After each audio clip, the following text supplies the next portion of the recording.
How to automate review requests with a Google Sheets integration and CRM. To completely automate your review request process, you may need to connect your GetMoreOnlineReviews.com account to your CRM or database using Google Sheets as a middleman. Follow steps to automate review requests with a Google Sheets integration. Add a new sheet to the ReviewManager Recipients sheet GetMoreOnlineReviews.com created for you by clicking the Yes button in the bottom left of the Google Sheet. In your CRM or database, create a report that matches the headers in the ReviewManager Google Sheet GetMoreOnlineReviews.com created.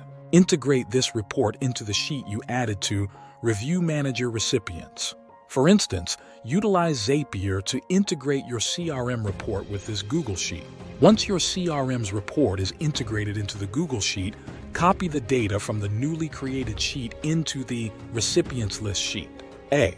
Creating a formula in the Recipients List fields that grabs the contact info from your CRM report. For instance, the formula in the Recipients List sheet would cell A2 would be Sheet 1 A2 B.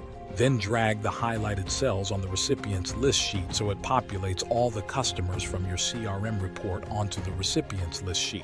Moving forward, when a contact is added to your CRM's report, it will automatically be sent to GetMoreOnlineReviews.com via the Google Sheet integration. Start your 100% money-back guarantee 30-day trial today.